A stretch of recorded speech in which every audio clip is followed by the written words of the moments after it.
A todos.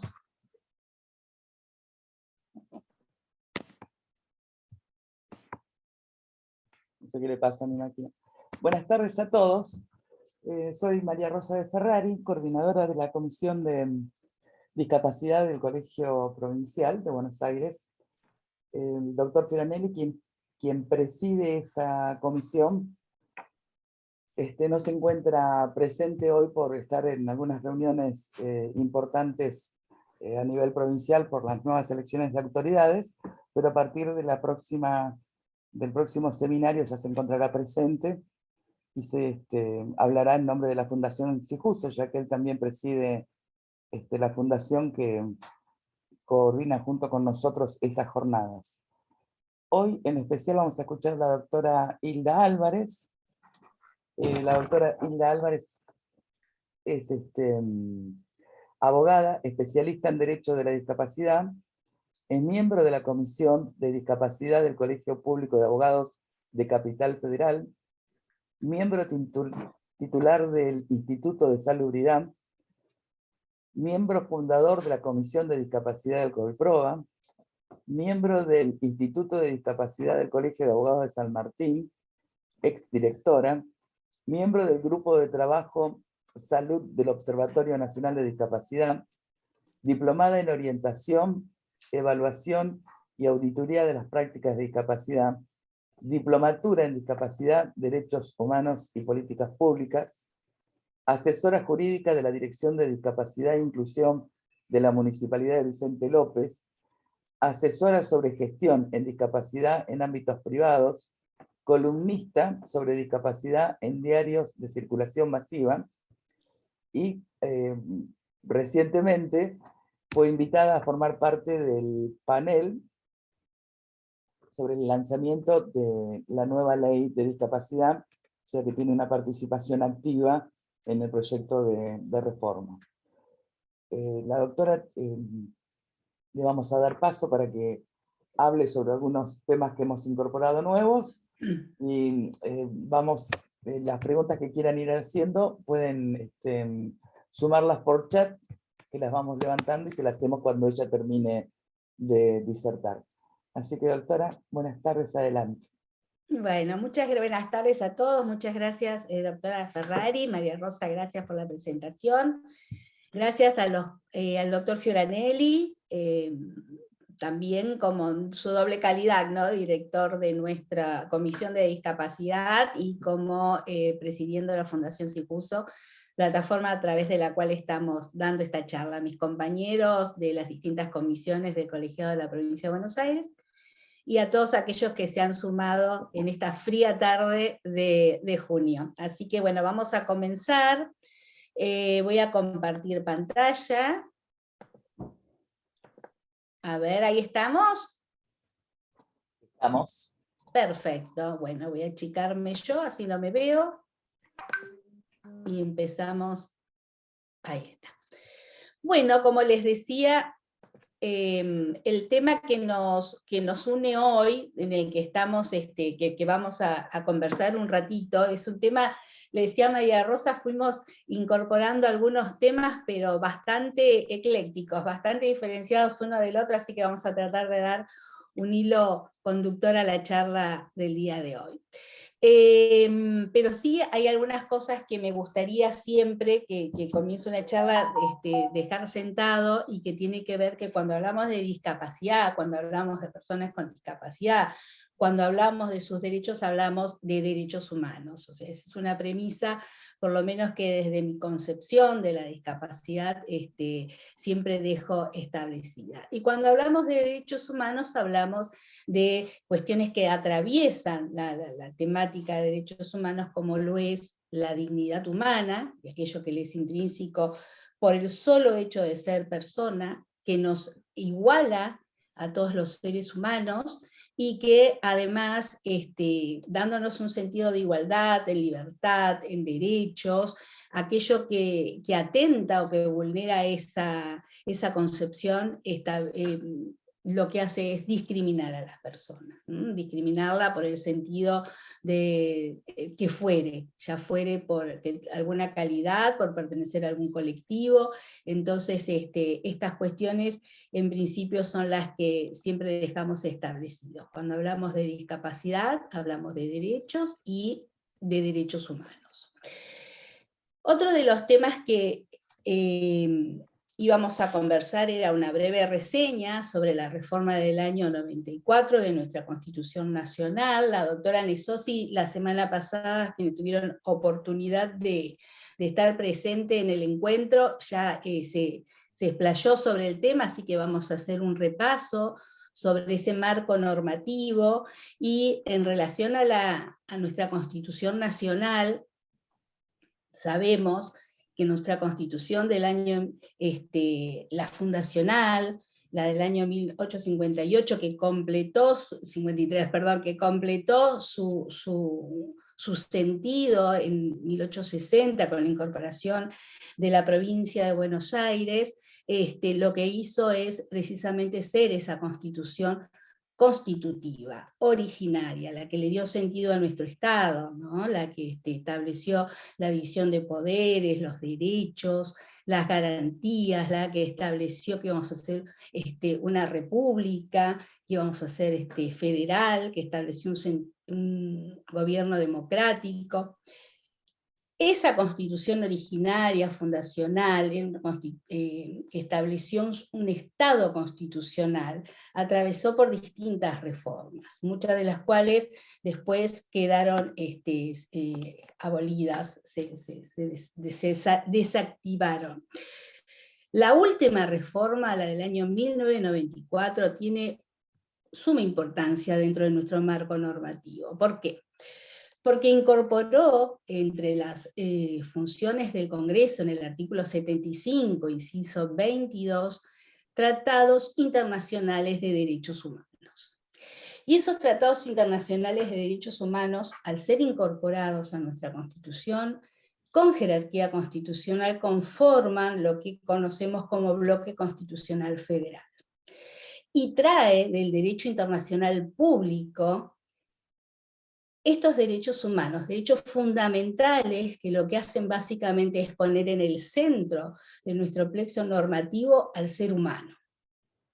Trae además el tema de la discriminación, de la cual también estuvimos hablando. Todos los tratados internacionales de derechos humanos están atravesados por cuestiones que tienen que ver con la no discriminación de las personas. Entonces, eso es un cambio sumamente fundamental porque abre esta perspectiva, trae la perspectiva de derechos humanos. Es decir, nosotros tenemos un Estado constitucional y al incorporar los tratados internacionales pasamos a ser un Estado constitucional y convencional. Y además, al ser convencional, abrimos otra puerta que tiene que ver con el control solamente, no solo constitucional, sino también permitir que se pueda hacer reclamos en instancias internacionales. O sea que es un cambio absolutamente importante y que cambió y amplió la mirada de lo que es nuestro plexo normativo. ¿Qué más dijo? ¿Qué más se estableció? Además de incorporar 11 tratados internacionales de derechos humanos con jerarquía constitucional, también se estableció el valor normativo. Se dijo que aquellos tratados internacionales, aquellos que no tengan esta jerarquía constitucional, iban a tener una prelación sobre las leyes nacionales, y así sucesivamente. Es decir, que también se dejó de lado lo que en alguna oportunidad hemos estudiado sobre el monismo, el dualismo, esto que tenía que ver qué derecho prevalecía, si el derecho internacional público sobre el interno sobre el público. O sea, se dejó, a mi criterio, ya es una discusión que no tiene sentido. Entonces sí que es un cambio sumamente importante, porque cuando el Estado firma un tratado internacional, lo que hace es comprometerse. ¿A qué se compromete? se compromete a hacer todas las adecuaciones necesarias, armonizar toda la legislación interna para dar cumplimiento a esos compromisos internacionales. ¿Y cuál es el compromiso? ¿Con quién es el compromiso? Ya no es un compromiso de los tratados clásicos bilaterales o multilaterales, es un compromiso con los ciudadanos. Se compromete con sus propios ciudadanos a dar cumplimiento a esos principios que firmó, a esos derechos que se compromete a incorporar a su normativa. Entonces esto sí, realmente es una obligación del Estado, y bueno, estamos viendo constantemente que, por ejemplo, la reforma del Código Civil, que ocurrió en el año 2015, civil y comercial, de la Nación, se ha hecho adecuaciones a los tratados internacionales, y además se estableció en el artículo 1 y 2 que los tratados internacionales de derechos humanos serían fuente de derechos y de interpretación. O sea que ya esto ha quedado absolutamente claro y sin ningún tipo de discusión. Ahora, cuando el Estado tiene que cumplir con esas obligaciones, ¿basta con replicar lo que establecen los tratados internacionales? A mi criterio, no es un copia y pegue de eso que se comprometió a hacer. Debería hacerse las adecuaciones a la realidad de cada uno de los distintos estados, porque cada uno tiene circunstancias distintas, realidades distintas, necesidades distintas. Y el Estado debe garantizar, debe asegurar recursos, por ejemplo, judiciales, para que realmente sean efectivas estas adecuaciones. Y voy a leer algo textual. Dice: la Corte Interamericana de Derechos Humanos ha destacado que la efectividad del recurso, que debe garantizar el Estado, se sustenta en el principio de que la norma está encaminada a producir un efecto, y no puede interpretarse en el sentido que no produzca ninguno o su resultado sea manifiestamente absurdo e irrazonable. Un recurso debe ser además eficaz, es decir, capaz de producir resultado para el que ha sido concebido. Es decir, no es algo meramente declarativo, no son intenciones, deben realmente brindarse herramientas desde el Estado para que esos compromisos puedan realmente cumplirse, haciéndolos efectivos, que realmente pueda llegar a aquellos que está destinado. O sea, esa sería la idea. Por eso, a mi entender, no es un pegue y copie de aquello que uno se comprometió, sino realmente atender las circunstancias particulares de cada uno de los estados. ¿Cuál es el otro inciso que también fue absolutamente importante y que trajo modificaciones? El inciso 23. El inciso 23 por primera vez nos indica, nos habla de grupos que son vulnerables. Nos dice que debe legislarse estableciendo acciones positivas para que las personas puedan transitar en igualdad de condiciones que el resto. ¿Qué personas? Aquellos grupos que son vulnerables, o en todo caso que muchas veces ven vulnerados sus derechos, y entonces que se les deben brindar estas herramientas legislativas para que puedan tener un mismo punto, o al menos emparejarse con el resto de las personas, porque por sí muchas veces tienen desventajas. Entonces la ley le brinda este soporte. ¿Y cuáles son esos grupos? Los niños, agregamos niños, niñas y adolescentes, los adultos mayores, las mujeres, las personas con discapacidad. Entonces, todos estos grupos que están contenidos deben realmente tener ese soporte a través de una legislación que tengan acciones positivas para que estas personas puedan realmente tener igualdad de oportunidades. Así que sí, la reforma del 94 ha traído con estos dos artículos al menos, y con muchos otros, incorporando, bueno, la acción de amparo dentro del articulado de la Constitución Nacional, incorporando, por ejemplo, el derecho a la salud, que si bien anteriormente era de los que nosotros conocemos como derechos implícitos, se dejó en la letra de la Constitución Nacional plasmado. Así que, bueno, sí, ha traído modificaciones importantes en este sentido y sobre el colectivo de discapacidad. ¿Cuál otro sería el marco normativo, a mi entender, de interés para que trabajemos?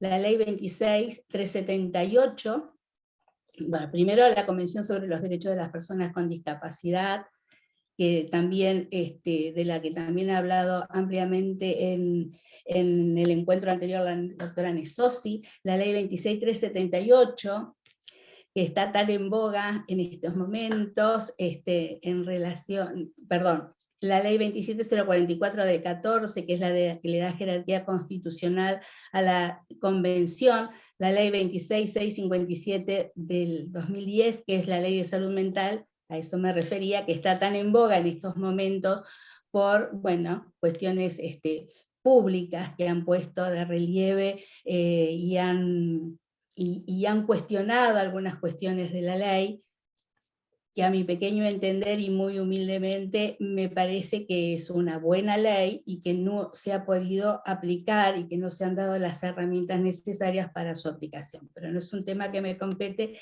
y seguramente algún colega de la doctora Cofré creo que va a hablar sobre el tema ampliamente, pero bueno, es un tema que también debemos debatir y que debemos trabajar también interdisciplinariamente, escuchar todas las voces para poder sacar nuestras conclusiones, para que sea efectiva, como decíamos antes. La ley 26.061 también, que tiene que ver, todas estas leyes tienen que ver con las vulnerabilidades que vamos a hablar más adelante. La ley 26.061, que es aquella que habla sobre los derechos del niño, niña y adolescente, que también recoge preceptos del Tratado Internacional sobre los Derechos del Niño, y las leyes marcos en materia de discapacidad de nuestra normativa interna, que son la 22.431, que es la primer ley marco en materia de discapacidad, que en este momento se está evaluando a través de los aportes que se realizaron por la convocatoria que hizo la Agencia Nacional de Discapacidad, para la redacción de un nuevo proyecto. Esto también lo vamos a hablar más adelante. Y la ley 24.901, que es la ley del sistema de prestaciones básicas sobre habilitación y rehabilitación a favor de las personas con discapacidad. Así que más o menos este es el marco sobre el que lo vamos a trabajar. Bueno, estos son los tratados internacionales de derechos humanos, son 11 tratados internacionales, que se incorporaron, y después también lo importante en cuanto a la reforma del año 1994 es que la propia Constitución estableció el mecanismo para darle jerarquía constitucional a aquellos tratados que no la tenían. Es lo que ocurrió con la Convención sobre los Derechos de las Personas con Discapacidad, que ya todos conocemos, que es del año 2008, que es una convención que visibilizó al grupo, a las personas con discapacidad, que también, como tratado internacional, el Estado asumió ese compromiso internacional para esto que hablábamos, de establecer políticas públicas, legislación positiva, esto ya lo hablamos recién.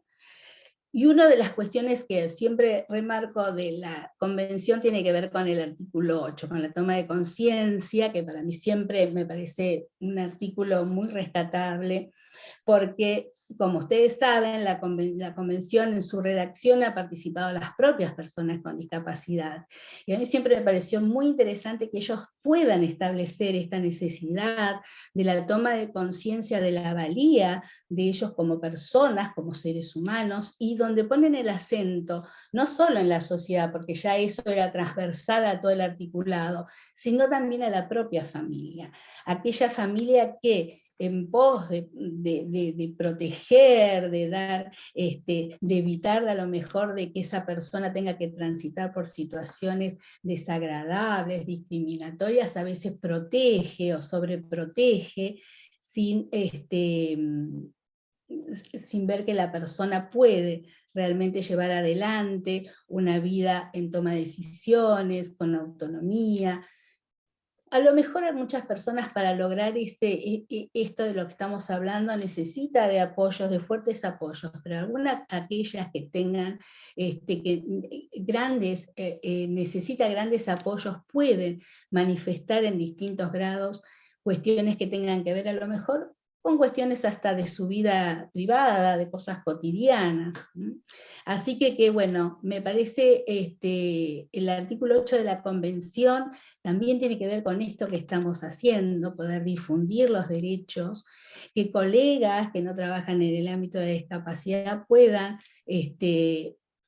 tomar conocimiento de cuestiones particulares que atañen al colectivo, trabajar a lo mejor desde otros espacios que no tienen que ver solamente con el amparo, o sea, aquella cuestión que es que es muy importante, que es la defensa de un derecho que pueda violarse, y trabajar desde espacios de asesoramiento, empezar a trabajar por fuera de lo que siempre estamos los abogados acostumbrados a trabajar, que es en soledad, trabajar con una demanda, aprender a trabajar con equipos interdisciplinarios, nutrirnos de otras cuestiones, buscar distintos espacios y ámbitos de aplicación y donde desarrollar nuestra profesión. Así que bueno, y esto tiene que ver también con esto que siempre hablamos del destierro de estereotipos, de prejuicios, de cuestiones que nos son dadas a través de la historia. Bueno, voy a avanzar.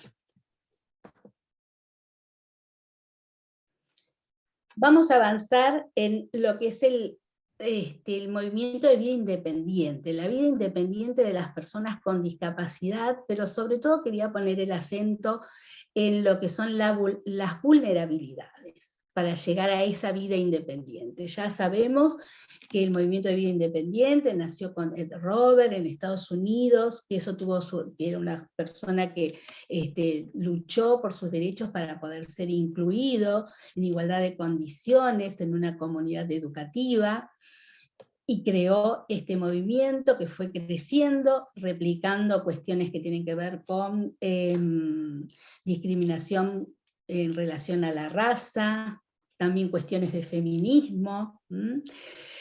Nació también de esa manera el modelo social. El modelo de vida independiente también se replicó en Europa, pero con otro sentido. O sea, en Europa se trabajó mucho el tema de la institucionalización, es decir, desinstitucionalizar a aquellas personas con discapacidad, ya sea intelectual, mental, psicosocial, que estaban institucionalizadas. Entonces, en Europa se trabajó en el sentido de desinstitucionalizarlas.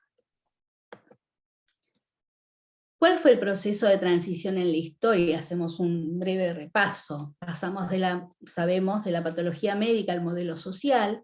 Ya esto se ha hablado en muchas oportunidades, esto de centrar en la persona la responsabilidad de su rehabilitación para poder entonces transitar por la vida en igualdad de condiciones. Pasamos al modelo social, donde está puesta la mirada no solo en la persona, sino está puesta en el entorno, en las barreras, aquellas cuestiones que hay que vencer desde lo social para la inclusión de las personas. El modelo social también en estos momentos está no cuestionado, está superándose, no se cuestiona, sino que se supera con otras miradas. Hay personas que trabajan hablando de la diversidad funcional, hay movimientos feministas de mujeres con discapacidad que también establecen esta cuestión de reconocer su propio cuerpo desde el dolor, que muchas veces se negaron a manifestar, porque dice, bueno, a lo mejor si ponemos el acento en lo que nos pasa con nuestro propio cuerpo, volvemos con la mirada médico. Entonces, con ese temor, no podían manifestar realmente que también atravesaban situaciones de dolor físico, de malestar, que necesitaban algún tipo de apoyo que tenía que ver a lo mejor con la salud. Entonces, hicieron como una revaloración manteniendo sí la necesidad de todo esto que tiene que ver con el modelo social, de los apoyos, de las barreras, pero también incorporándose y asumiendo sus propias dolencias. Así que bueno, también hay una revisión con respecto a esto, pero siempre, como ustedes ven, es superadora. Ir de lo individual a lo comunitario, esta cuestión de la individualidad, de que esa persona tenía lo que decíamos antes, que rehabilitarse, ocuparse de sí, y entonces después poder ir a la comunidad. Pero primero solucionemos esto, trabajamos con ese binomio normal a normal, normalicemos la situación de esta persona y entonces después sí vayamos a lo comunitario. Entonces eso es una transición, de lo individual a lo comunitario, de la masificación en cuanto a un diagnóstico. Todas las personas con discapacidad que tienen síndrome de Down tienen las mismas características. Y no, ya sabemos que esto no es así, sabemos que son personas, sabemos que tienen un nombre, un apellido, una circunstancia. Entonces, ir de la masificación a la singularidad, de la dependencia a la autonomía, esta cuestión paternalista, de sobreprotección, de todos los estamentos, partiendo, como decía antes, a lo mejor de la propia familia, hasta atravesando, no sé, hasta el Estado, hasta en un espacio de educación, esta cuestión de mantener una dependencia y impedir que las personas realmente puedan manifestarse, y como les decía antes, en el grado que puedan. En el grado que puedan, y aún con cuestiones que sean mínimas, no sé, el gusto un día de levantarse y ponerse determinada ropa, elegir su ropa, elegir, no sé, a qué hora levantarse, por qué levantarse de acuerdo a un sistema de vida dado, ¿no? Que también lo vamos a ver, porque eso no es autonomía. De la protección a los apoyos, bueno, en el mismo sentido. ¿Por qué apoyos? Porque entonces la persona va a poder, con esos apoyos, realizar una vida más inclusiva. Y apoyos que pueden ser, estamos trabajados desde los apoyos jurídicos a los extrajurídicos. Apoyos que tengan que ver a lo mejor para acompañar a alguien en una toma de decisiones, como apoyos que tienen que ver con recursos humanos, de los cuales también vamos a hablar en un ratito, como tienen que ver apoyos tecnológicos, apoyos para acceder a determinadas cuestiones que hacen a la vida de las personas.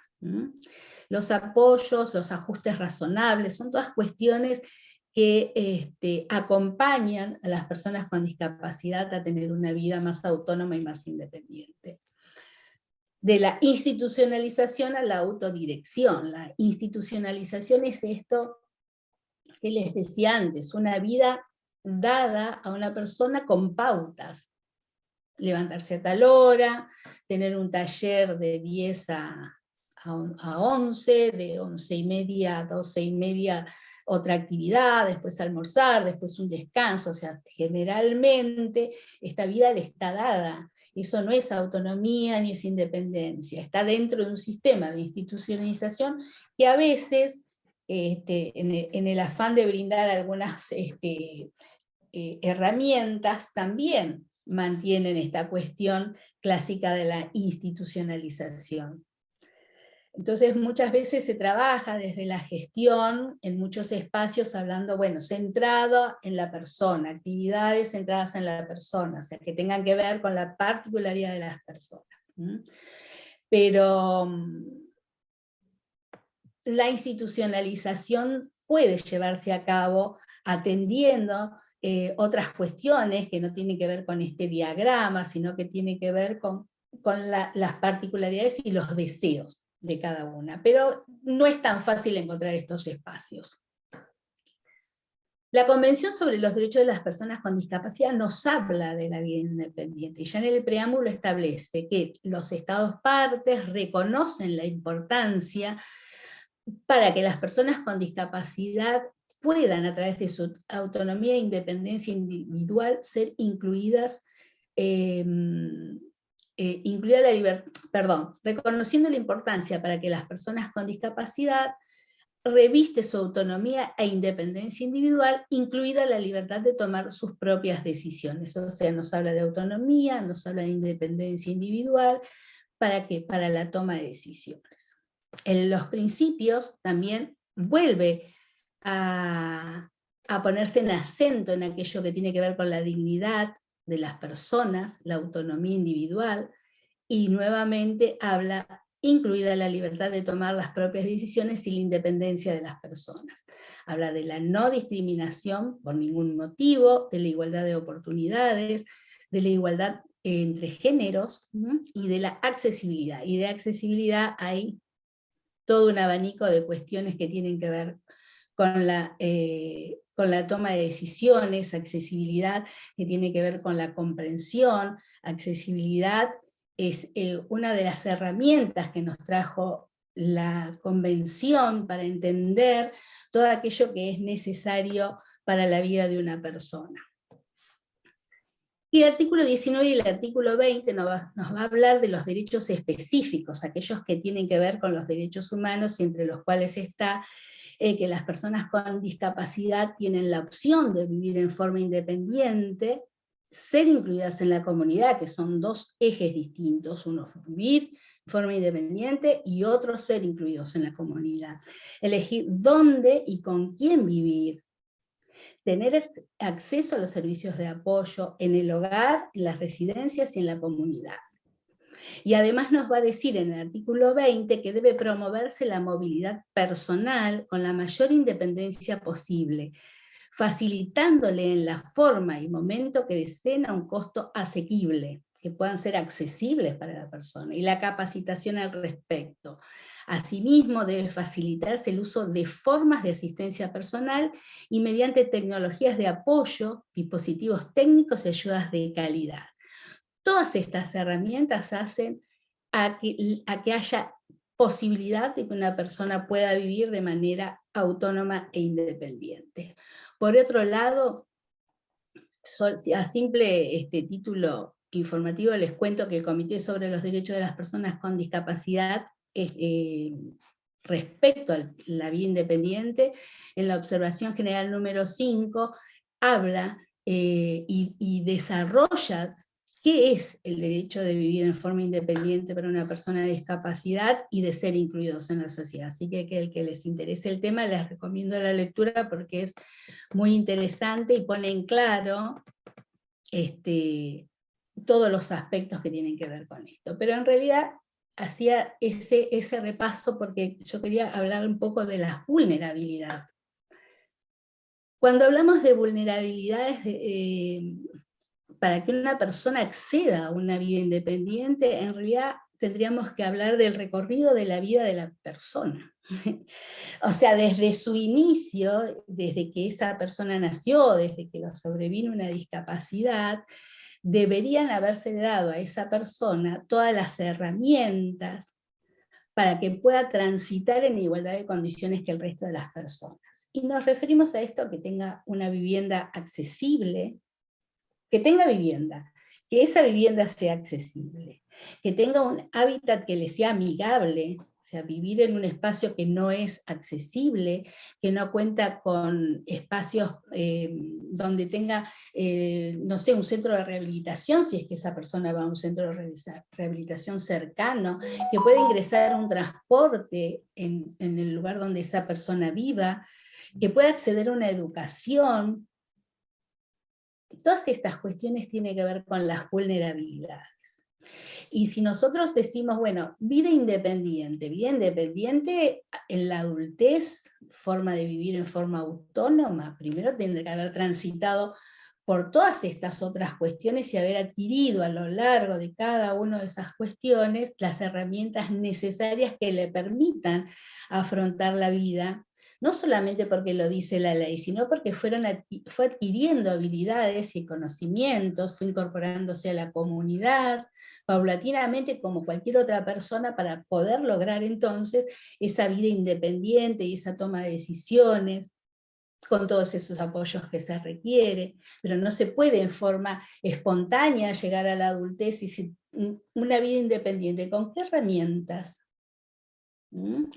Poder acceder a un trabajo, Poder acceder a un trabajo significa haber transitado una educación, haber transitado, haber aprendido un oficio, haber adquirido habilidades, saber viajar, y si sabe viajar, poder tener la accesibilidad suficiente en ese transporte que le permita trasladarse a su trabajo, tener en el trabajo todas las adecuaciones necesarias para poder desarrollarse, tener un baño accesible, que es lo mínimo, porque hay requerimientos para otras personas con discapacidad que necesitan a lo mejor un empleo con apoyo, otras cuestiones. Entonces, llegar a esa instancia le va a permitir a la persona llevar adelante una vida ganando un sueldo, pero después que transitó por los otros espacios. Si no, es medio complicado, ¿no? Las personas con discapacidad generalmente tienen menos oportunidades económicas por todas estas cuestiones. Hay una relación muchas veces entre la pobreza y la discapacidad. No les son funcionales, pero sí hay una relación. Y además, si hay una discapacidad que sobreviene, posiblemente un jefe de familia o alguien que era el que aportaba el dinero para el sustento de su familia, y esa persona sobreviene una discapacidad y no pudo mantener los ingresos que tenía hasta ese momento, también ve que su calidad de vida disminuye, porque además el tener una discapacidad implica más gastos, o sea, implica más gastos si no se tiene acceso a lo mejor a una prepaga, a una obra social. Entonces, es todo un círculo, ¿no es cierto? ¿Cómo se mide la pobreza? Bueno, antes la pobreza se medía, se sigue todavía midiendo sobre el ingreso per cápita, es decir, tantas habitantes, se ingresa tanto dinero per cápita, y entonces el que está por debajo de esa línea está en una línea de pobreza. Ahora se mide mucho por la canasta familiar, pero en realidad los indicadores que nos pueden dar una idea más sustancial de lo que es la pobreza es a través de la multidimensionalidad. ¿Esto qué significa? Las desigualdades, o sea, la persona tiene vivienda, la persona pudo tener una educación, completó sus niveles educacional, tiene un empleo, tiene un hábitat amigable a su vida. Bueno, si se dan de todos estos indicadores 2 o más, ya una persona está en situación de pobreza. Así que bueno, imaginemos que esto, sumado a cuestiones relacionadas con la discapacidad y las necesidades reales que existen, complican un poco el panorama y hacen a estos grupos realmente vulnerables. La Organización Mundial de la Salud, en el Informe Mundial de la Salud, que ya es un informe que tiene sus años, dijo que los hogares de personas con discapacidad tienen la mayor tasa de pobreza. O sea que esto está confirmado en toda Latinoamérica. UNICEF Argentina, por eso también hablábamos de antes del marco normativo de la ley 26061 y del Tratado sobre los Derechos del Niño. Nos dice que los niños, niñas y adolescentes con discapacidad están invisibilizados y excluidos. ¿En qué? En aspectos que tienen que ver con la educación. Estamos escuchando constantemente que las escuelas no están adecuadas, que hay adecuadas físicamente, me refiero, ¿no es cierto? Ahora con el tema del frío y demás, estamos escuchando, bueno, constantemente que el rechazo de vacantes, estamos escuchando constantemente que si un niño que necesita una integración a la escuela no va con los apoyos en los días asignados, entonces a ese niño no se les permite el ingreso. Todas cuestiones que son vulneradas, porque hay una normativa, está la resolución 311 a nivel nacional, federal, que dice que nada de esto debe pasar. Sin embargo, pasa. Falta de preparación para desarrollar proyectos de vida independiente, o sea, no se les dan herramientas desde niños para que puedan ir desarrollando proyectos de vida independiente. para que sepan que en el futuro tendrán que a lo mejor organizar su vida desde otro lugar, distinto del de la dependencia, del paternalismo, las barreras de todo tipo, siempre. Y la estigmatización absolutamente siempre. Aún hoy sigue habiendo en muchos espacios muchos prejuicios, mucho desconocimiento respecto de cómo manejarse con niños, niñas, adolescentes con discapacidad. Entonces, hay que atender siempre al interés superior del niño, por eso trajimos las convenciones internacionales en este encuentro, y brindarle todas estas herramientas, porque si comienzan a transitar con todas estas herramientas, podrán tener en el futuro un proyecto para poder aspirar a una vida independiente. Pero si no tienen ninguna de esas herramientas, y siguen dependiendo de las familias, y siguen dependiendo de los servicios gubernamentales, de programas, entonces es cada vez más difícil lograrlo. La Agenda 2030, que tiene como eslogan o como objetivo no dejar a nadie atrás en el camino, significa esto, tiene un proyecto entre sus programas, el de vivienda y desarrollo sostenible, o sea, promueve un modelo de ciudades y asentamientos humanos en los que todas las personas puedan disfrutar de sus derechos y oportunidades en igualdad de condiciones. Y a eso están comprometidos todos los estados, así que esperemos que realmente esto pueda hacerse posible. Que realmente las ciudades, los asentamientos humanos sean accesibles, que todos puedan disfrutar exactamente como está ahí programado de sus derechos y de las mismas oportunidades. El informe de la relatora especial de Naciones Unidas sobre los derechos de las personas con discapacidad, la doctora Denbandes, estableció y dijo que el acceso a un apoyo adecuado es, sin lugar a dudas, una condición necesaria para que las personas con discapacidad puedan ejercer efectivamente sus derechos humanos, en igualdad de condiciones con los demás, y de ese modo vivir con dignidad y autonomía en la comunidad. Y entonces volvemos a hablar de esto, que son los apoyos, como condición sine qua non para que una persona pueda llevar adelante una vida independiente. Las figuras de apoyo de recursos humanos son bastante debatidas en nuestro país, porque siempre se establece quién debe brindarlas, quién debe financiarlas, cómo diferenciarlas, cuáles son. Entonces, yo hice solo un pequeño recorrido, porque también se va a trabajar en otros seminarios sobre cada una de ellas. Nosotros en nuestra normativa interna tenemos como figuras de apoyo asistente domiciliario, que es una figura de la ley 24901, que se incorporó, también vamos a hablar más en detalle, pero es una figura que lamentablemente no fue reglamentada, y digo no lamentablemente, sino porque es la excusa que muchas veces se tiene desde las obras sociales, la empresa de medicina prepaga, los efectores de salud, que deberían cubrirla para decir, no sabemos, no está reglamentada, en realidad no sabemos si tiene que ser alguien que debe tener una preparación mínima, cuáles son las funciones específicas, entonces amparadas sobre esas cuestiones, para que una persona pueda tener un asistente domiciliario indicado por un profesional médico, tiene muchas veces que recurrir a un recurso de amparo, tiene que judicializarlo, porque entonces con todas estas excusas,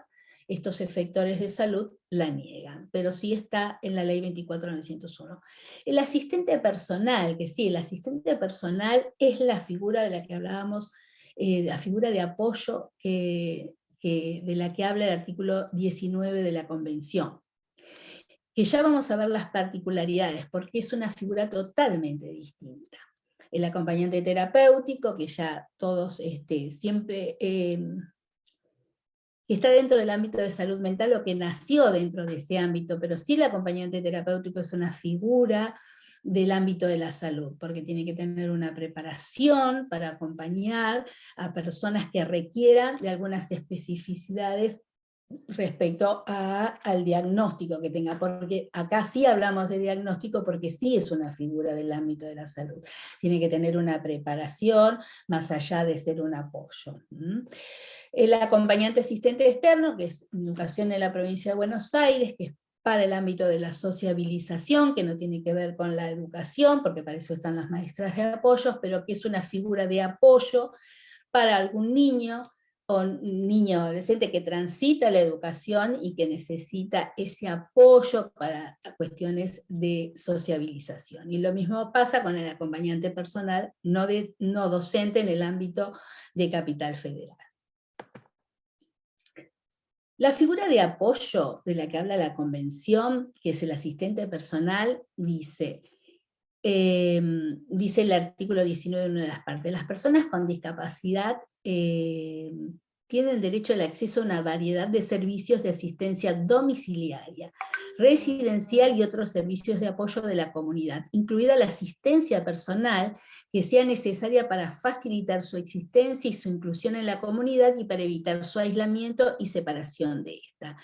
¿Qué es esta figura de asistente personal? ¿Es la misma figura de la ley 24.901? No, porque no está dentro del sistema de salud.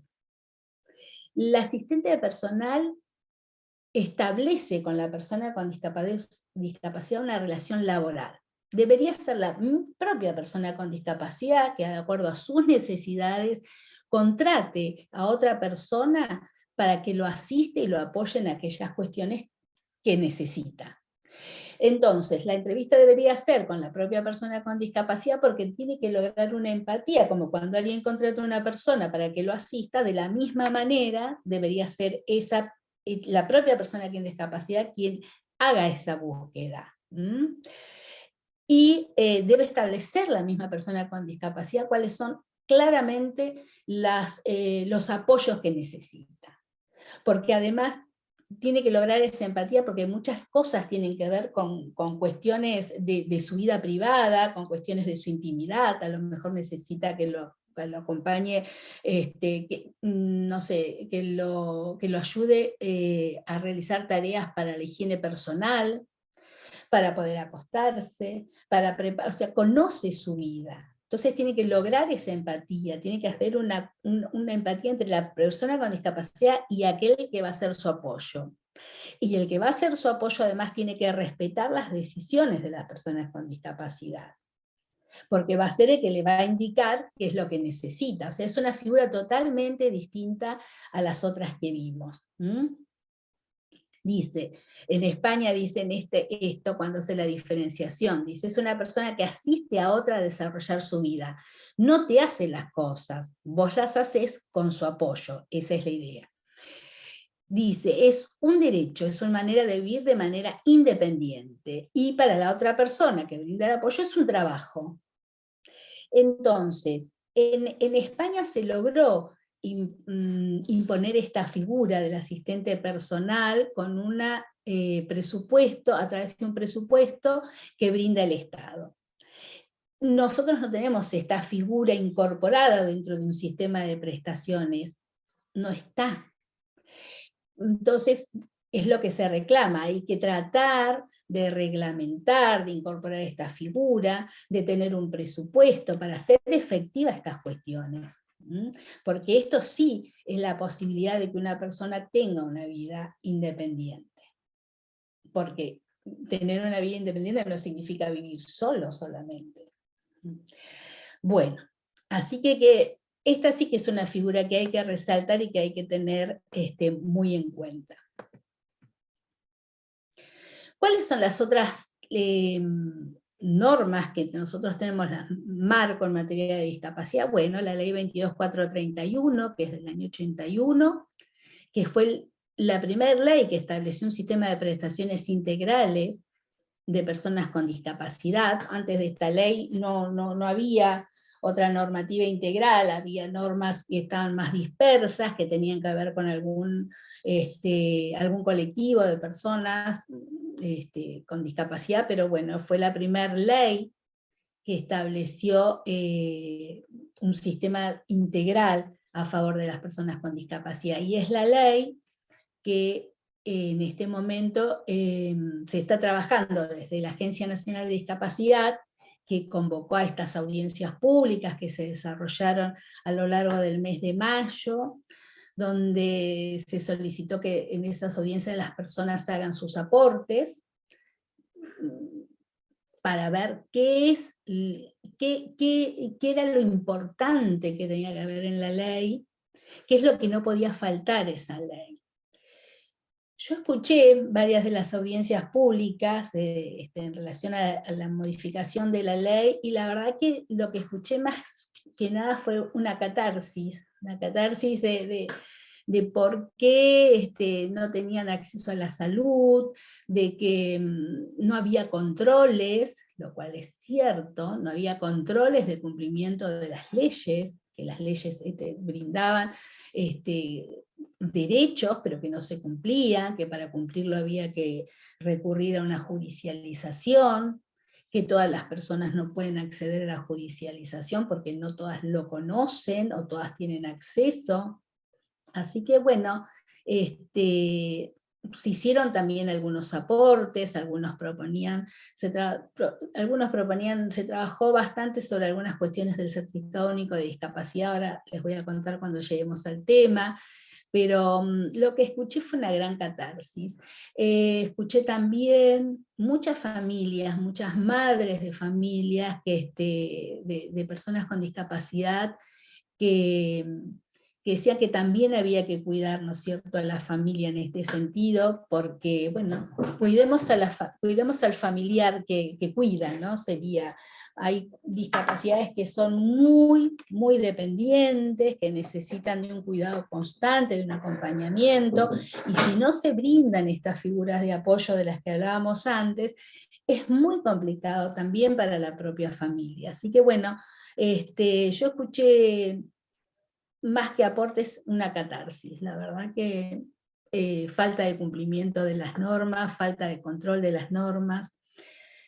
Y como les decía antes, no se trata solamente, o sea, la ley 22431 es una ley del año 1981, a mi entender hay que hacer una armonización legislativa, por eso una nueva ley, porque la ley 26378, que es la que incorpora la Convención sobre los Derechos de las Personas con Discapacidad, lo que hizo fue incorporar la convención, es la convención. Pero tenemos que tener en cuenta aquellas cuestiones que no son propias a nuestras necesidades, como decía antes, no es copiar y pegar. Hay que hacer toda una evaluación de las cuestiones que no son propias, como estos de los presupuestos, los controles, cuestiones que requiere el colectivo de personas con discapacidad. Bueno, y después la ley 24901, que establece un sistema de prestaciones básicas en relación de habilitación y rehabilitación a favor de las personas con discapacidad.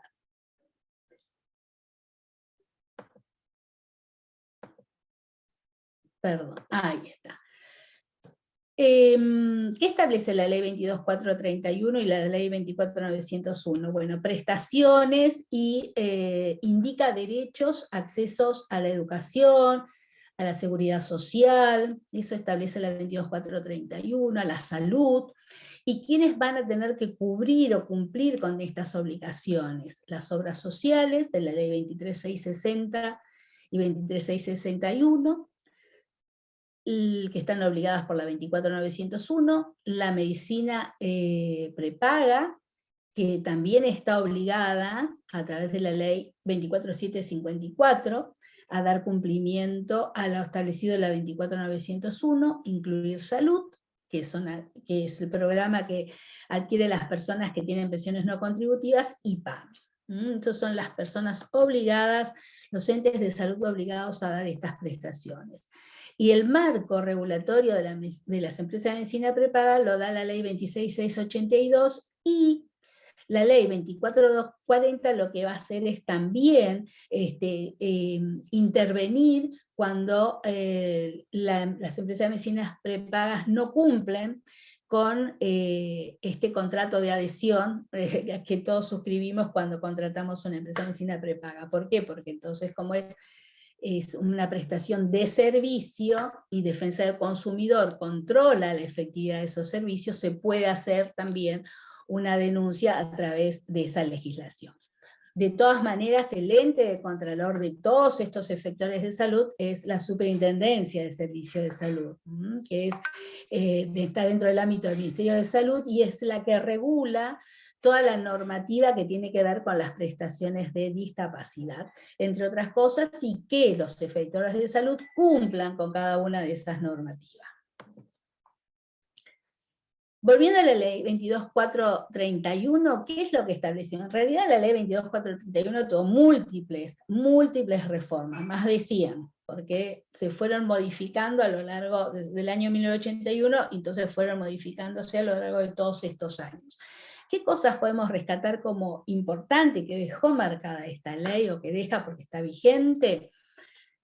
Que garantiza que se va a dar prestaciones en atención médica, educación, seguridad social, la certificación, es decir, que para acceder a los derechos de las personas con discapacidad enumerados en esta ley, deberá certificarse la discapacidad. ¿A través de qué? Del certificado de discapacidad, actual certificado único de discapacidad. Eso también lo marcó esta ley. ¿Qué otra cosa? El famoso 4%, el 4% para las personas, para que las personas con discapacidad accedan a los empleos a nivel, en los organismos públicos, se establece por primera vez en esta ley. Después también tiene un amplio capítulo que tiene que ver con la accesibilidad, desde cuestiones, cómo tiene que ser la accesibilidad, sobre todo arquitectónica, en los espacios públicos, en los espacios privados, cómo deben ser.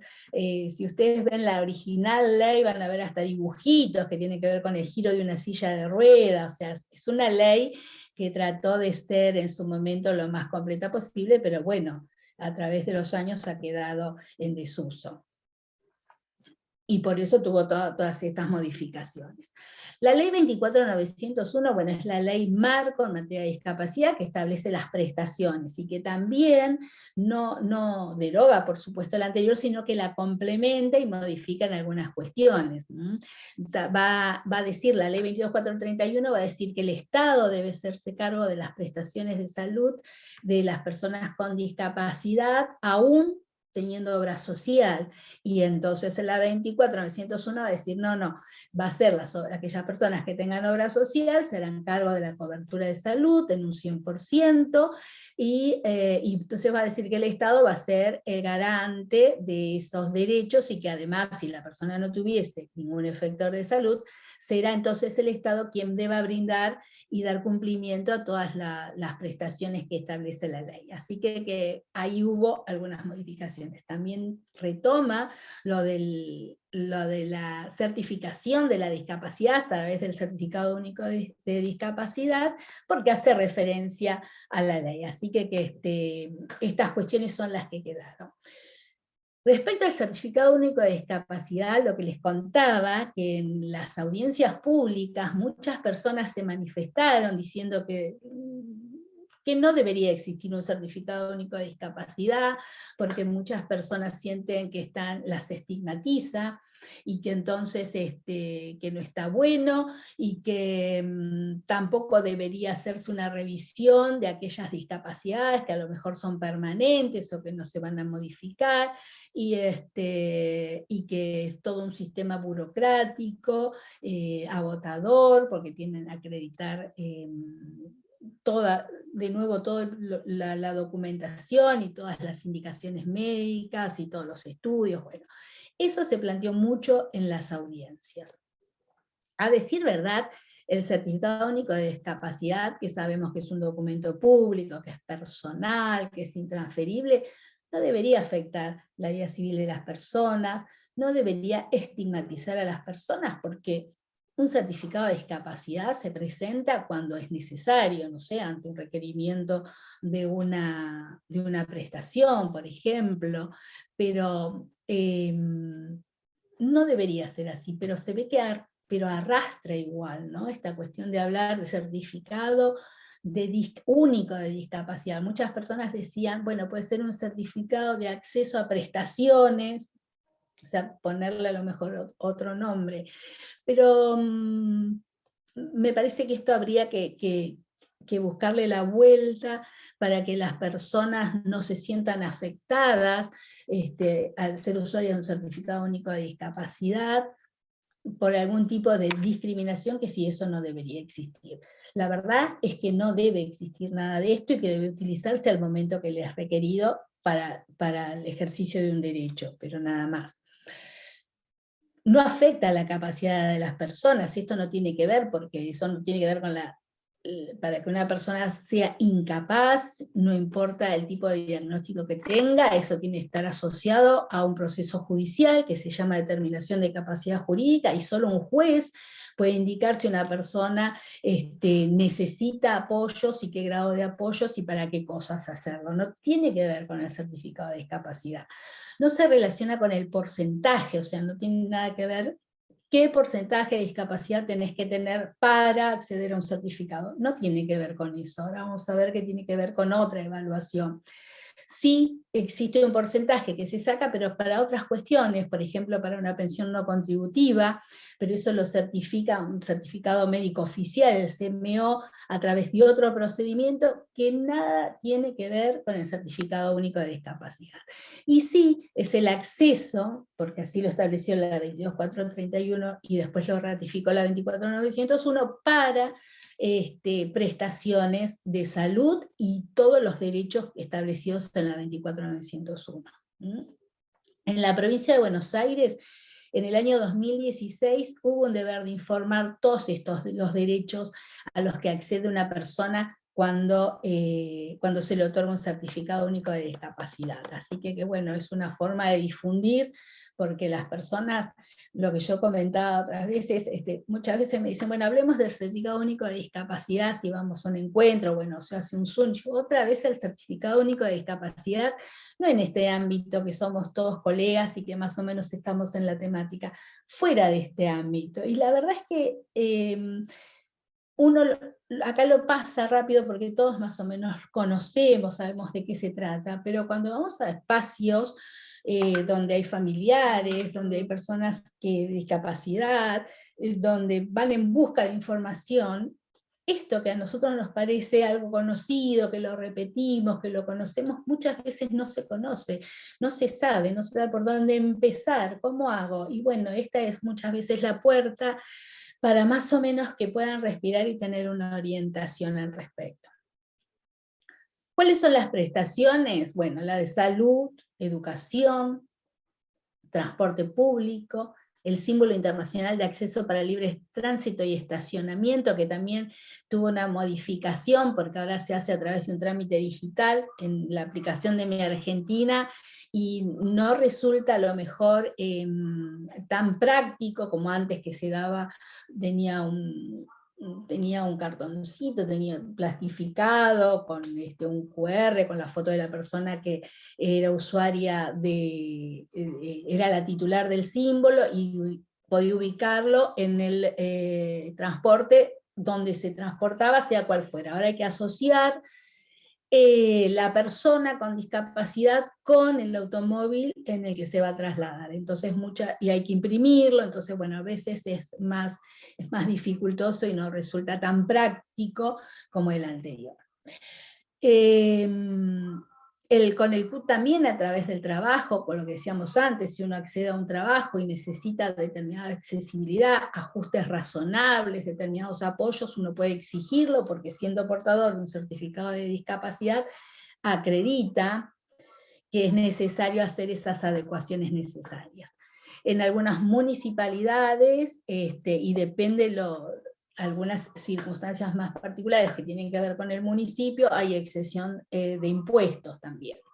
excepción también de pago de peajes, turismo accesible, asignaciones familiares, es decir, es la puerta a una serie de derechos que tienen que ver con, con la acreditación de la discapacidad a través de ese documento.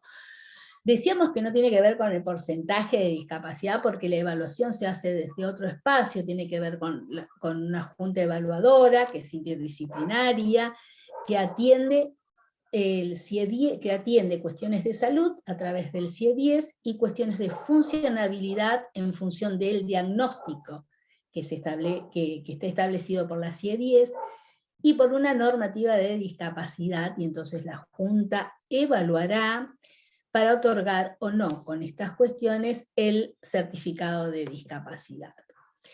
La Junta tiene que estar mínimamente conformada por 3 profesionales, un trabajador social, un psicólogo, un médico especialista, muchas veces se solicita también, hay médicos pediatras, que tienen que ver en la conformación de la Junta.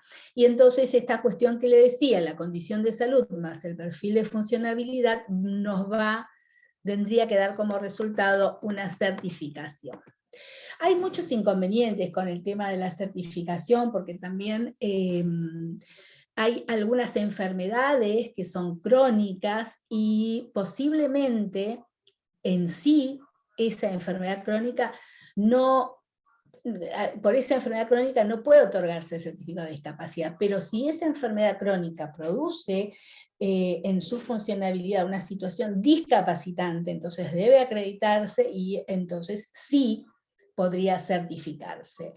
Muchas veces se deniega un certificado en una primera instancia y existe la posibilidad de una segunda instancia para evaluar nuevamente a la persona y poder a lo mejor lo que no se pudo manifestar o trabajar en un primer encuentro, volverse a evaluar en un segundo encuentro y entonces reclamar ante la negativa de una certificación. También he visto varias, que se ha judicializado algunos temas en relación al otorgamiento de certificados. Así que el otro día pensaba que, o al menos así se nos había dicho, que toda la provincia, todo el país certifica de la misma manera.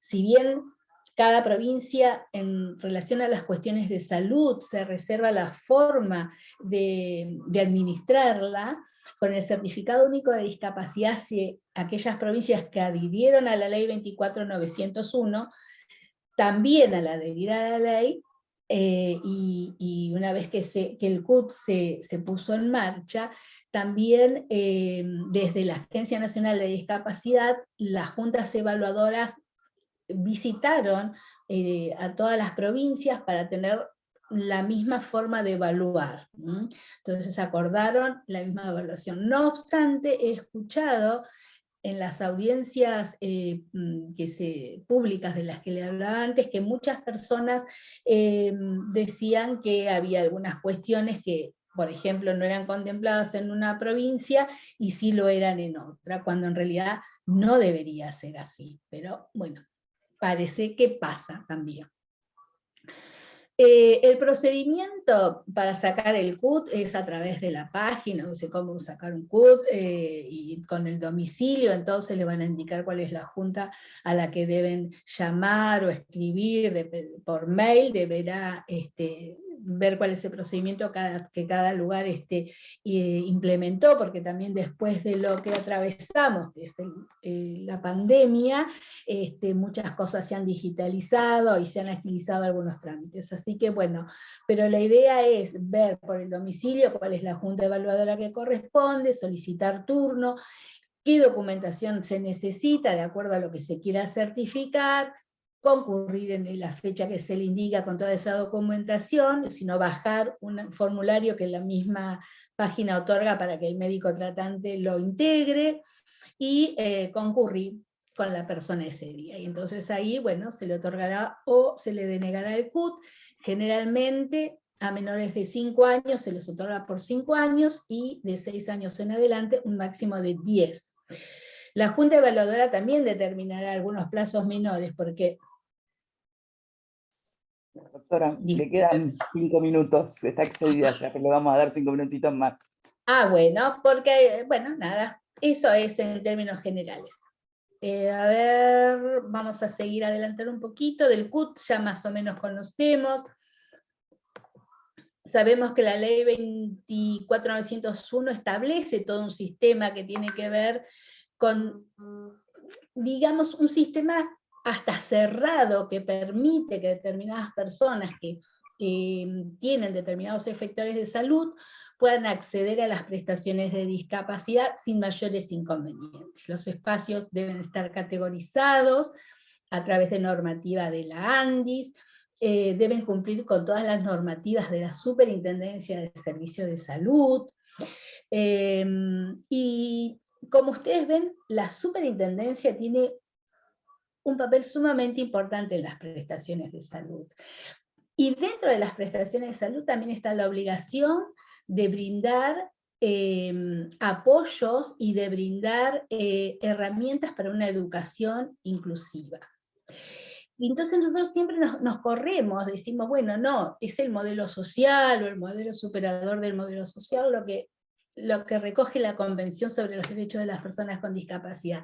Sin embargo, a la hora de necesitar una prestación, sea un apoyo, sea cuestiones específicas de salud, pero bueno, cuestiones de educación, cuestiones de apoyos para empleo, por ejemplo, siempre debemos volver a un sistema de salud, porque hay que pedir la orden médica, la indicación. Entonces, me parece que hay que empezar a trabajar los distintos espacios y sacarlo a lo mejor del sistema de salud, porque si queremos estar por fuera del sistema de salud, siempre volvemos al sistema de salud para hacer algún requerimiento. Entonces, me parece que hay que trabajar y desentrañar un poquito todo eso. Bueno, el marco de la ley ya lo saben, cualquier cosa lo volvemos a dar en otro momento. Y lo que sí tienen que saber que a través de la ley 24901 se tiene una cobertura total, una cobertura integral, que no solamente que hay que diferenciarla del plan médico obligatorio. El plan médico obligatorio es el piso prestacional para prestaciones de salud, que cuando uno tiene un certificado de discapacidad no aplica la ley 24901. Así que le da una cobertura del 100% de medicamentos, de prestaciones, de todo aquello que esté asociado con la discapacidad que esté indicada en el Certificado Único de Discapacidad. Bueno, hemos hecho un recorrido medio con distintos temas, bastante disímiles todo, traté de tener un hilo conductor, pero bueno, no sé cómo habrá salido. No, perfecto, como siempre, doctora. Hay un comentario, María Fernanda, que dice, muchas veces los reclamos ingresan directamente por amparos, sin plantearlos antes en la prepaga, que tiene sus propios prestadores.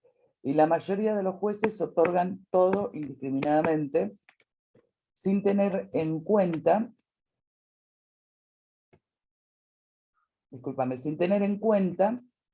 por ejemplo, dice, geriátricos de alta gama, que superan los 200.000 pesos y se los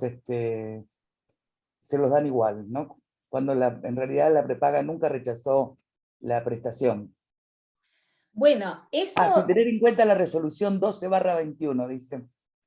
Sí, en realidad, sí. El tema es el siguiente. Los abogados que trabajan para las obras sociales, colegas que trabajan en las obras sociales o empresas de vecina prepaga, a la hora de hacer una defensa de por qué ese prestador de salud no otorgó o autorizó una prestación, se ven dificultados por estas cuestiones, porque el camino correcto sería que la persona solicite con la indicación médica a su efector de salud una prestación, que el sector especializado, ya sea la dirección de discapacidad de ese lugar, puede evaluar si se brinda, si no se brinda, si es acorde, si no es acorde, dar una respuesta, y en función de esa respuesta, si es negativa, entonces la persona pueda o bien reclamar a la Superintendencia de Servicio de Salud, y en caso de que sea una cuestión que quiera, que pueda recurrir a una acción, a una judicialización, porque puede recurrir a un profesional o la defensoría o un patrocinio jurídico gratuito lo toma, entonces directamente ir hacia la instancia judicial. Lo lógico es que vaya por ese camino. Muchas veces hay personas, no solo con los geriátricos, sino también con la escuela común, que también es alguna cosa que se discute, que ingresan a la persona con discapacidad, un adulto mayor en este caso, por la consulta que me hacía, que tuvo una ACV, o que tiene una demencia senil, o que tiene Alzheimer y demás, tiene el certificado de discapacidad y lo ingresa a en realidad no debería ser geriátrico, tendría que ser un centro de día, con apoyo en psicología, en psiquiatría, de acuerdo a lo que necesite, y pagan 2 o 3 meses, y después que paga ese tiempo, hacen un amparo directamente diciendo que la persona ya está adecuada a ese espacio, que bueno, que no sería positivo para esa persona cambiarlo de lugar a otro centro que ofrece el lugar, y entonces muchos jueces a veces otorgan esa prestación. Algunos le ponen límites, dice, bueno, está bien, se otorga esta prestación hasta el valor de nomenclador de hogar con centro de día, hogar permanente con centro de día. Entonces ponen tope al monto, pero otras veces no, así que yo entiendo, a lo mejor es una colega que trabaja para un centro, para un prestador médico, y la verdad es que es bastante difícil poder a veces defender no la negativa, sino que no tuvieron la posibilidad de hacer una oferta dentro de un prestador propio o contratado, porque además la ley 24.901 dice en el artículo 5 que las prestaciones deben hacerse a través de prestadores propios o contratados, y que si no hay una oferta dentro de esos prestadores propios o contratados, entonces sí se podría buscar por fuera de lo que es la cartilla.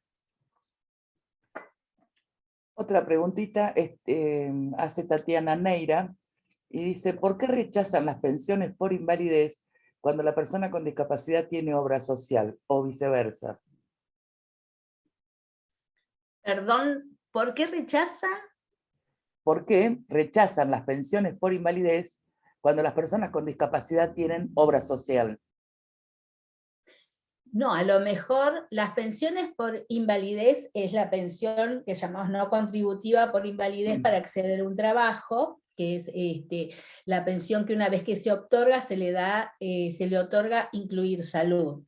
Lo que se dice es que muchas veces es incompatible, lo que se dice no, es así, son incompatibles el programa Incluir Salud con cualquier obra social. Entonces la persona lo que se le pide muchas veces es que renuncie a su obra social, pero eso no debe hacerlo. Lo que tiene que hacer es renunciar al programa Incluir Salud, porque es como PAMI, si uno no le da de alta, digamos, no, está otorgada, pero no sos usuario de Incluir Salud.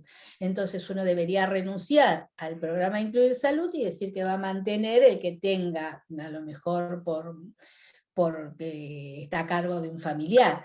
Si es que tiene la obra social porque la persona trabaja, entonces ahí no podría tener una pensión no contributiva, porque la pensión no contributiva no es por discapacidad, es por invalidez para el trabajo. Y si está trabajando y tiene una obra social, es incompatible. ¿Se entendió? Florencia pregunta, ¿qué pasa en el caso que los profesionales elegidos no sean prestadores de la prepaga, dado que las obras sociales o prepagas se niegan a cubrirlos, aduciendo que ellos tienen sus propios prestadores sin tener en cuenta, sin tener en cuenta que el vínculo que se conforma con sus propios profesionales? Claro. Bueno, Como y por ahí ejemplo el tema de estamos. salud mental. Por el tema de la salud mental. Bueno, lo que pasa es que si la persona ya comenzó un tratamiento, ahora es al revés de lo que, es más o menos lo que comenté con el tema de geriátrico, del hogar permanente.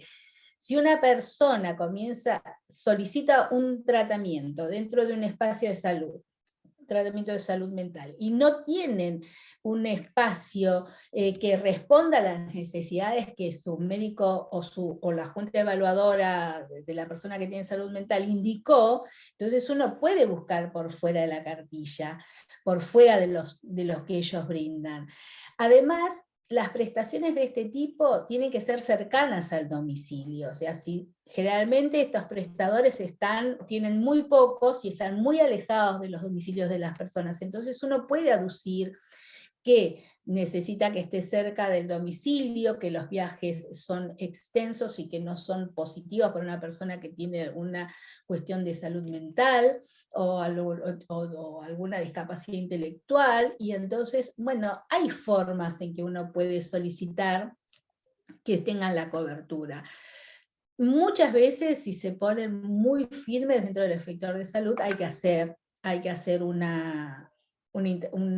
que judicializarlo al tema, lamentablemente, pero bueno, a veces uno tiene que saber cómo pedir esa prestación. Hay que estar atento a lo que dice la ley 24.901 y saber cómo pedir, saber esto que les digo, que no puede estar muy alejado, que si son muchos kilómetros y por ejemplo es un niño, esto afecta a la calidad de vida del niño porque se pasa 2 horas a lo mejor en un transporte, aunque sea un transporte especial de la ley, y se pierde oportunidades para llevar su vida en igualdad de condiciones que otros niños, que se refiere a la educación, al momento del ocio, al descanso. O sea, hay mucha argumentación para decir. Los efectores de salud, por supuesto, van a tratar de negarle, pero bueno, uno tiene que buscar la forma en poder reclamar ese derecho.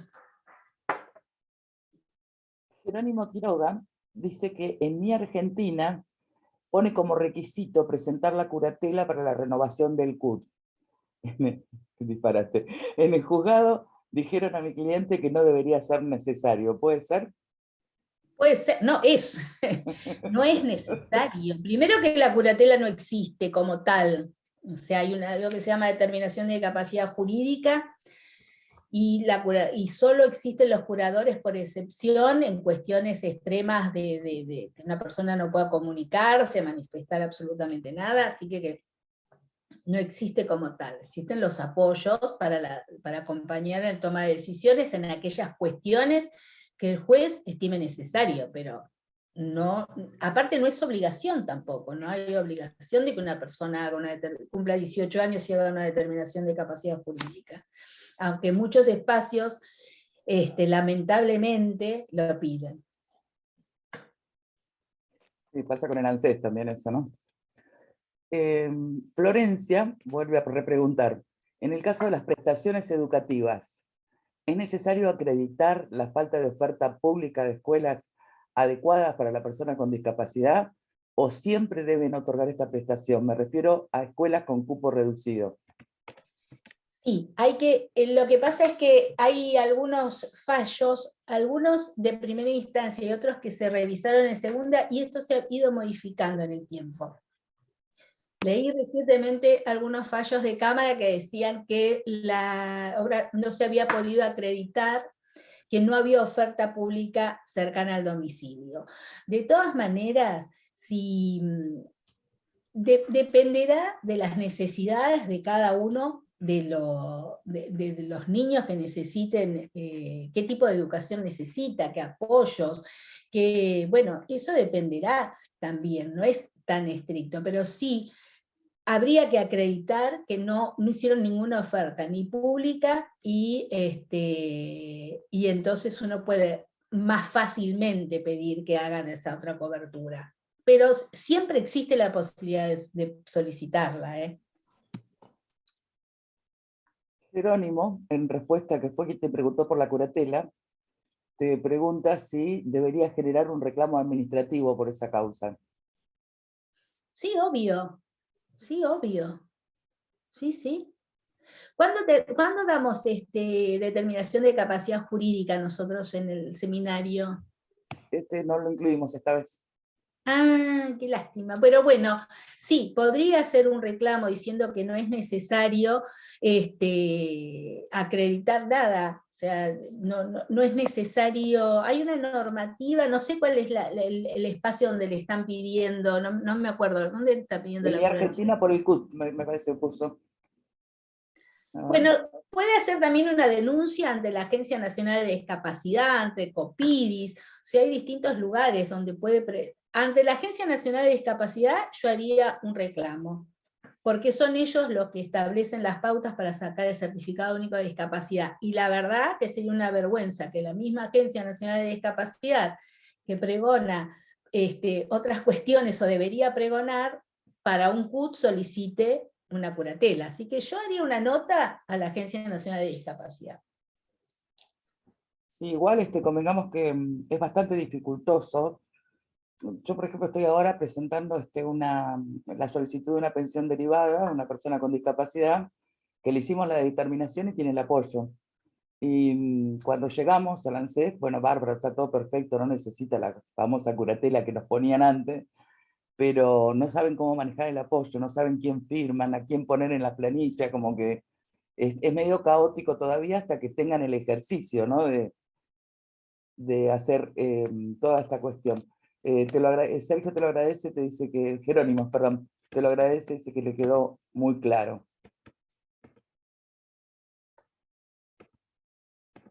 Bueno, me parece que preguntas no hay más. Bueno, Yo quería comentarte que cuando te escuché hablar del asistente domiciliario, sabes que me llamó la atención que acá en mi localidad el hospital está dando lo que se llama una prestación que es provincial, que se llama Dar Salud, que no tiene que ver con las pensiones no contributivas ni nada por el estilo, ¿no? Que no solo es específica para las personas con discapacidad, sino para el público en general cuando vos tenés algún evento de salud, y dentro de lo que te ofrecen en forma gratuita, obviamente certificado por el médico, la necesidad y demás, ¿no?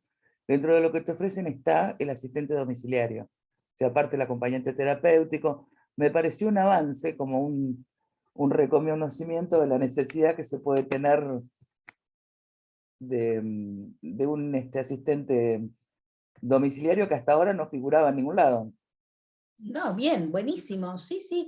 Bueno, el asistente domiciliario también muchas veces desde PAMI, por ejemplo, lo tiene bastante aceitado porque es el tema de adultos mayores, muchas veces tienen más, hay esta posibilidad de solicitarlo, pero respecto a las personas con discapacidad a veces es mucho más difícil, ¿no es cierto?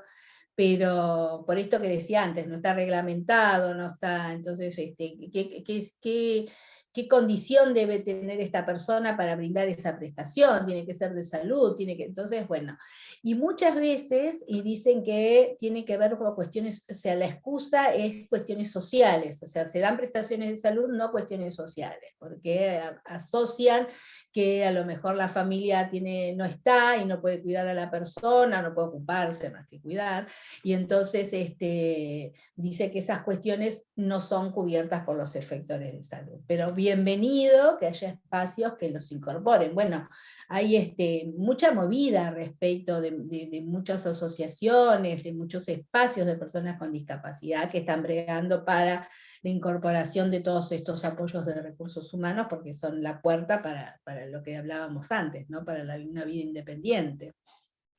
Lo único que tiene de malo o el defecto que tiene es que no es en forma permanente. O sea, es un periodo determinado de acuerdo a la razón por la cual te lo haya pedido o diagnosticado el médico. Claro. Y si no, hay que ir renovándolo, renovando las causales y qué sé yo, pero a mí me pareció interesante porque es la primera vez que lo vi. Mariana Bien. me dice: Doc, yo hice el trámite para un discapacitado con apoyo y firma su curadora todo. Debe referirse calculo, a lo que comenté sobre el ANSES. En realidad sí, debería firmar el apoyo, todo, eh, fundamentalmente que en mi caso mi cliente no firma, pero a lo que me refería es a cuánto ejercicio le falta a la gente que atiende al público, que tendría que tener ellos, claro, la solución. No tener que uno estar indicándole qué es lo que tiene que hacer. Y en el caso que tenga alguien al lado que conozca sobre los derechos de las personas con discapacidad y que pueda darle más o menos algún marco, pero imagínate aquellos que no cuentan con esa asistencia, ¿no? Sí, sí, a mí me pasó tener una larga charla con el juez de paz de mi localidad que dice que él no hace determinaciones de capacidad acá, las únicas que hace son las que le pide el ANSES. Entonces, Mira. ¿cuál sería la diferencia entre hacer una y otra? No sé. Pero bueno, ¿por qué hacer las que pide el ANSES? ¿Con qué fundamento? ¿No? Como, Sí, eh, sí. ¿se podría indicar la normativa de ese asistente que están brindando? ¿Cuál? Es un programa en realidad. Es un programa que se llama Dar Vos Salud. estás comentando, sí, no sé decirlo porque no lo conocía, lo voy a buscar. Sí. Yo después te voy a mandar por mail las planillas y eso para que mires, porque hasta psicólogos brindan también, ¿eh? Como Qué es bueno. bastante completo. Y en realidad es un programa que se llama Dar Salud específicamente. Ah, A ver, a ver, espera, porque hoy justo me llegó a ver, que a las personas que tenían monotributo social se les brindaba una asistencia médica. La verdad es que lo desconocía, se llama OSFEDE Cámaras, que es un espacio, a ver, OSFEDE Cámaras, salud, está en la página salud.net.ar, que dice que se establece ahí prestaciones para personas que tienen, después lo voy a poner en todo caso, que tienen monotributo social. Pero bueno, eso no lo conocía, me llegó hoy, no lo pude estudiar, pero bueno, a lo mejor hay distintos espacios que se están abriendo, porque la verdad que el tema de la salud es un tema que está bastante en crisis y bueno, que se vayan brindando a las personas que tienen más necesidad de algunas prestaciones es interesante. Lo interesante sería también que todos los efectores de salud, las obras sociales, empresas de medicina prepaga, incluir salud, PAMI, cumplan, ¿no?, con toda la normativa.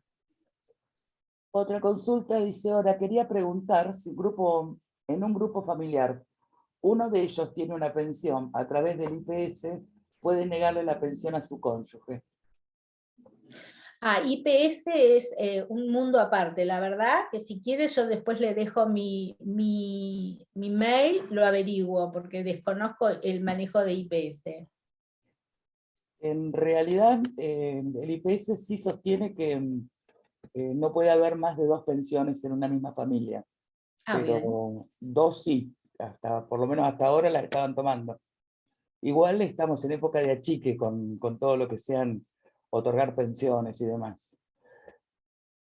Sí, porque también eso tiene que ver muchas veces lo de las pensiones por cuestiones políticas y presupuestarias. Y presupuestaria, fundamentalmente, sí.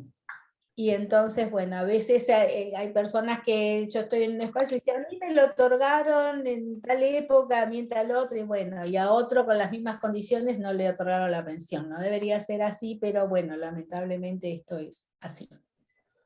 A ver, otro comentario de Florencia.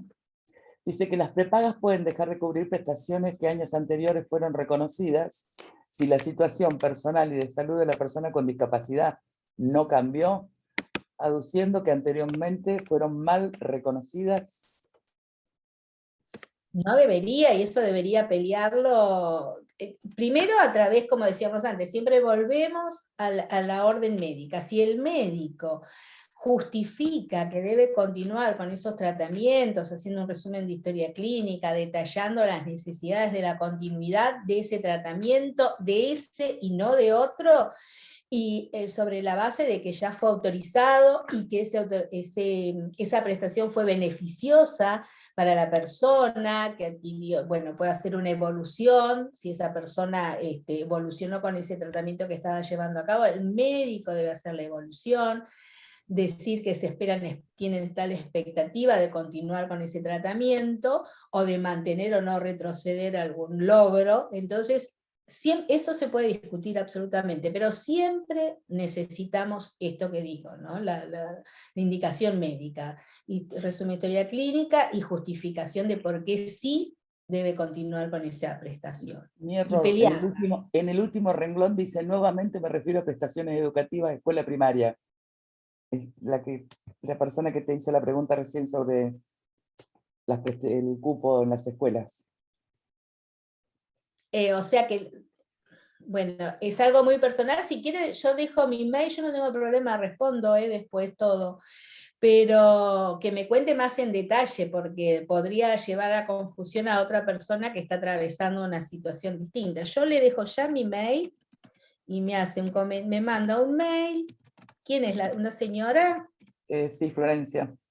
Bueno, Florencia, me escribís, me contás, para poder darte un acompañamiento en lo que me estás, de orientación en lo que me estás preguntando más concretamente, porque podría también llevar a confusión mi respuesta entendiendo algo que no es. Paola dice, ¿dónde se puede ver el listado de hogares permanentes con centro de día? ¿Cada obra social tiene el suyo? Lo podés ver, es así. Todos los hogares permanentes con centro de días que están categorizados y que no tendrías que tener inconveniente para que lo autoricen, está en la página de la Superintendencia de Servicios de Salud. Ahí hay un listado de prestadores, entonces se busca qué tipo de prestación, no sé en qué provincia, entonces ahí, o capital, o bueno, no sé dónde está, y entonces ahí va a aparecer todo el listado. Ese listado es de centros de hogares que están categorizados, son los que forman parte de ese sistema que yo les mostré rapidito, de la ley 24901. Si está dentro de ese listado no va a haber ningún inconveniente en la prestación. ¿Por qué no va a haber inconveniente? Porque está dentro del sistema, ese lugar va a facturar de acuerdo al nomenclador, y entonces la obra social, a través de un sistema que se llama de integración, va a denunciar esta prestación y después se va a pagar directamente a través del fondo de redistribución a cada uno de los prestadores. Entonces no debería haber ningún inconveniente. Esos son los que yo sugiero que recurran, a los que están categorizados, para evitar después judicialización y demás. Después sí son, porque también pueden funcionar con una habilitación ya sea de salud o del lugar donde se encuentran, municipal o provincial, o sea, no es necesario que estén categorizados, pero la mayoría lo están porque de esta forma pueden trabajar con las obras sociales, las empresas de medicina prepaga. En la página de la Super. Le agradecen que entendieron. No te voy a leer la cantidad de mensajes que hay que te agradecen la claridad de tu disertación, que es muy útil y que te felicitan por lo bien que exponés, que te entendieron en definitiva. Bueno, muchas gracias. Y agradecen que hayas dado tu mail también, así que supongo que te llegarán las consultas que puedan haber quedado pendientes. Sí, porque muchas veces uno, cuando son cuestiones muy personales, a lo mejor puede decir algo de forma genérica y no está orientando a la persona, pero si me escriben, a lo mejor no te lo contesto al segundo, pero contestar lo contesto seguro. Sí, está bien, ves que dice que fue muy útil.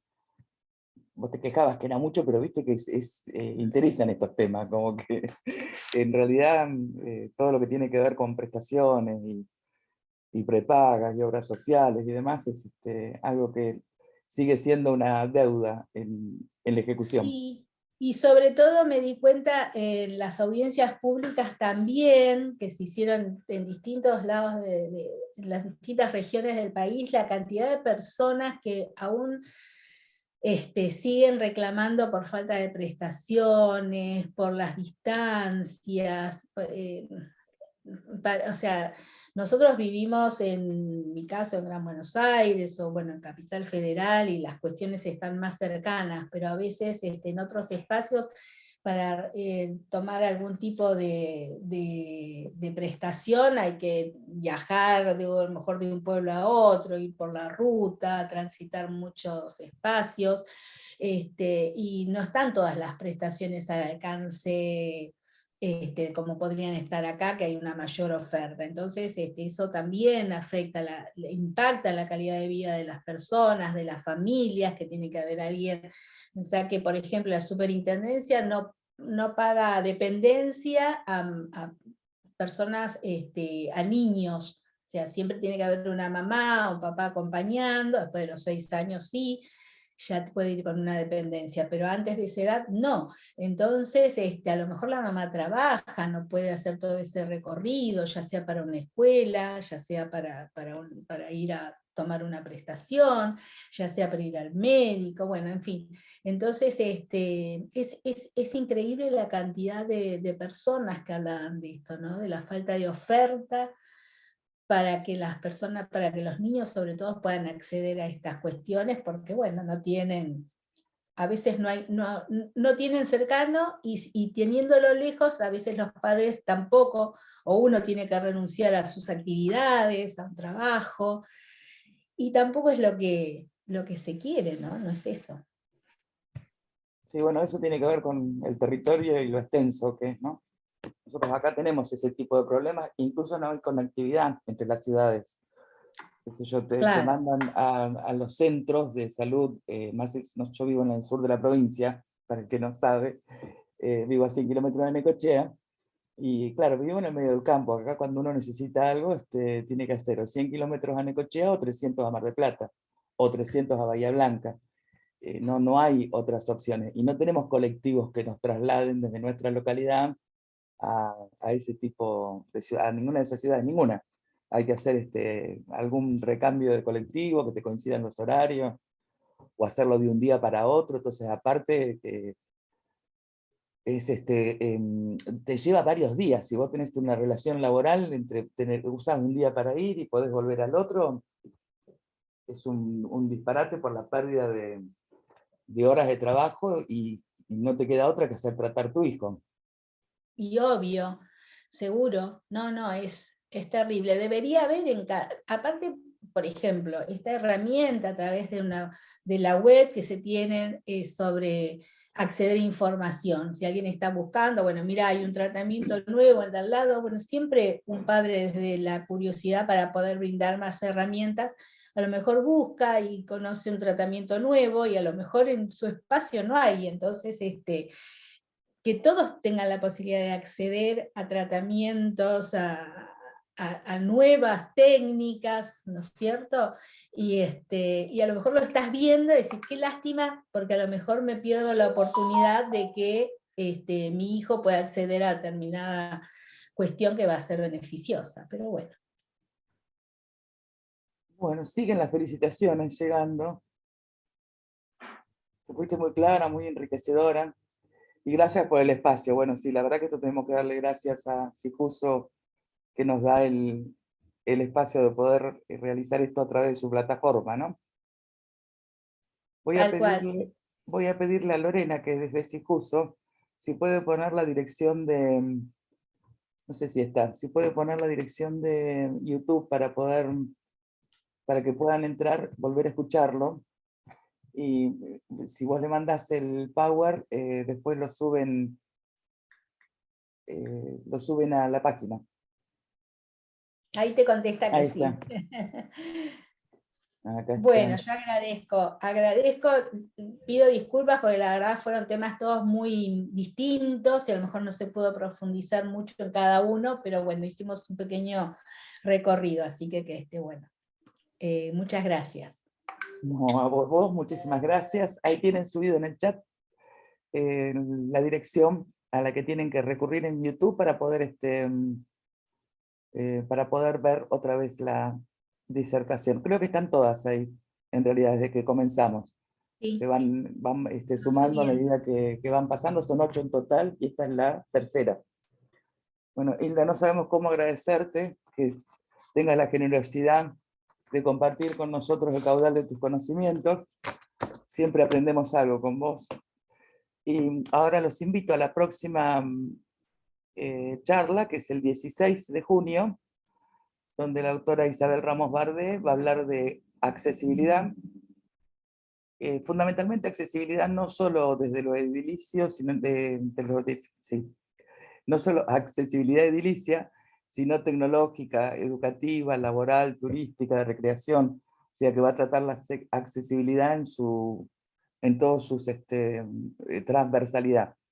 Y el doctor Luis Lucero, que va a hablar de perros guías y de asistencia, la ley 26858, que trae algunos inconvenientes con el tema de que muchos lugares no permiten ingresar a los perros guías, así que va a ser una jornada también interesante. Los esperamos con la misma idea, el mismo código, el 16 de junio. Sí, va a estar muy interesante, así que los esperamos. Bueno, muchas gracias a todos y a todas. Hagamos, gracias. Adiós.